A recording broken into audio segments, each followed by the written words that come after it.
नमस्कार, मैं प्रशांत सिंह। आज हम बीए प्रथम वर्ष के द्वितीय प्रश्न पत्र के अंतर्गत मानव अधिवास का अध्ययन करेंगे। अधिवास, जैसा कि हम जानते हैं, मानव की प्राथमिक आवश्यकता भोजन, वस्त्र एवं मकान है। मकान का उपयोग मानव अपनी जैविक आवश्यकता की पूर्ति में करता है।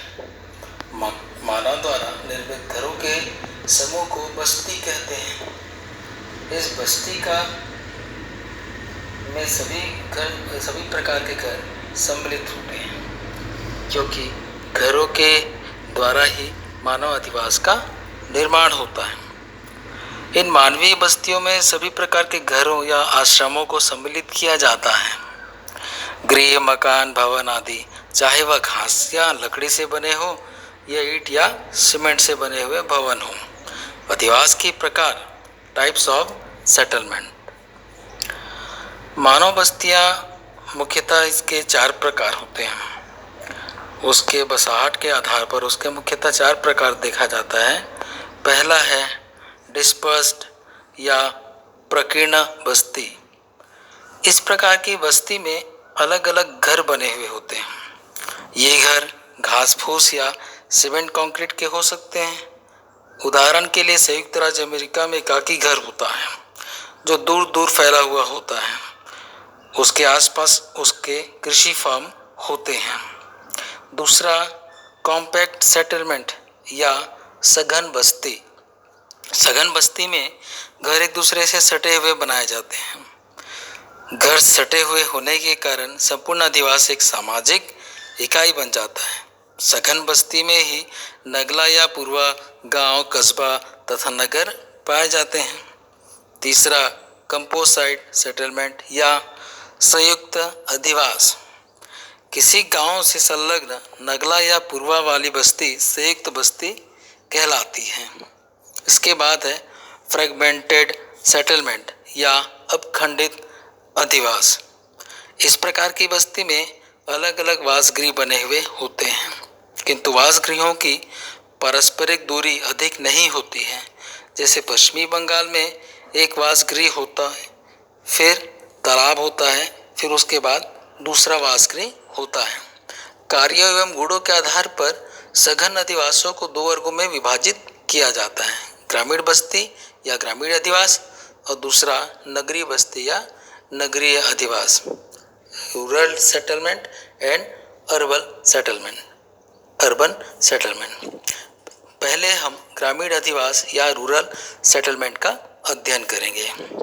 जिन बस्तियों में अधिकांश लोग कृषि, लकड़ी काटने वाले, पशु चारक, खान खोदने वाले, आखेटक, वन क्षेत्रों में या पर्वतीय क्षेत्रों में निवास करने वाले लोगों का व्यवसाय हो या उन क्षेत्रों में निवास करते हो, वो ग्रामीण बस्तियां कहलाती हैं। ग्रामीण बस्तियों के कुछ प्रमुख लक्षण होते हैं जिनके आधार पर हम उन्हें ग्रामीण बस्तियों के संज्ञा देते हैं।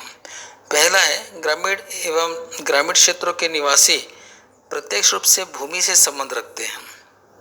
दूसरा, स्थानीय सामग्री जैसे मिट्टी, लकड़ी, बांस, खपरेल आदि सामग्री से ही वे अपने घरों की रचना करते हैं। तीसरा, ग्रामीण बस्तियों की विशेषता होती है कि घरों के 2 भाग होते हैं। एक भाग में स्वयं रहते हैं और दूसरे भाग में अपने पशुओं को रखते हैं। चौथा, अनियोजित तरीके से घरों का निर्माण होता है। पांचवा, व्यवसाय के आधार पर अलग अलग बस्तियां बस जाती हैं, जैसे लोहारों की बस्ती, सुनार की बस्ती।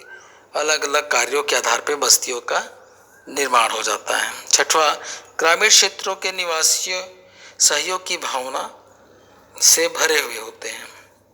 इसके बाद है पैटर्न ऑफ रूरल सेटलमेंट, ग्रामीण बस्तियों के प्रतिरूप। उनका क्या प्रतिरूप होता है? मानव बस्तियों के प्रकार तथा प्रतिरूप में अंतर होता है। जहाँ तक प्रकार और प्रतिरूप को एक समझा जाता है, लेकिन में पर्याप्त भिन्नता होती है। बस्तियों का प्रकार घरों की संख्या एवं घरों के बीच पारस्परिक दूरी पर आधारित होता है, जबकि बस्ती का प्रतिरूप उसकी आकृति पर आधारित होता है। ग्रामीण अधिवास के निम्न प्रतिरूप पाए जाते हैं।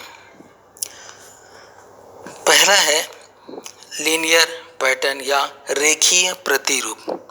जैसे कि नाम से स्पष्ट होता है, रेखीय प्रतिरूप। जब गांव किसी नदी, सड़क या नहर के किनारे बसा हुआ होता है तब रेखीय प्रतिरूप बनता है। दोनों किनारों पर बने मकानों के द्वार परस्पर आमने सामने होते हैं। इससे गांव का आकार एक रेखा के रूप में लंबाकार होता है। इसे डोरी या फीता प्रतिरूप भी कहा जाता है। दूसरा, चेकर बोर्ड पैटर्न या चौका पट्टी प्रतिरूप। मैदानी भागों में ज़्यादातर जब दो मार्ग मुख्य सड़कें एक दूसरे से समकोण पर काटती हुई आगे बढ़ जाती हैं तो इस प्रकार बने चौका पट्टी या क्रॉस पर गांव बस जाते हैं। तीसरा है स्टार पैटर्न या तारा प्रतिरूप। प्रारंभ में अरीय प्रतिरूप में बसे ग्रामीण अधिवासों में मकान सड़कों के साथ बाहर की ओर बढ़ते जाते हैं। बाद में केंद्र के पास दो भागों के बीच की भूमि पर मकान बनने लगते हैं। फलस्वरूप अरीय प्रतिरूप तारा प्रतिरूप में बदल जाता है। चौथा, सर्कुलर पैटर्न या वृत्तीय प्रतिरूप। जैसा कि नाम से स्पष्ट होता है, एक केंद्र के चारों तरफ गांव का बसावट होना। किसी झील या तालाब के किनारे किनारे बसे गांव वृत्तीय प्रतिरूप के गांव कहलाते हैं। पांचवा है ट्रायंगुलर पैटर्न, त्रिभुजाकार प्रतिरूप। इस प्रतिरूप के गांव का विकास तब होता है जब कोई सड़क या नहर किसी दूसरी सड़क या नहर से मिलती है परंतु पार कर आगे नहीं जाती है। छठवां है एरो पैटर्न, जिसे तीर प्रतिरूप भी कहा जाता है। किसी अंतरीप के सिरे पर या किसी नदी के नुकीले मोड़ पर बसे गांव तीरनुमा हो जाते हैं। इनमें आगे के भाग में मकानों की संख्या कम तथा पीछे के भाग में मकानों की संख्या अधिक होती है। इस प्रकार हमने अधिवास के अंतर्गत ग्रामीण अधिवास का अध्ययन किया। धन्यवाद।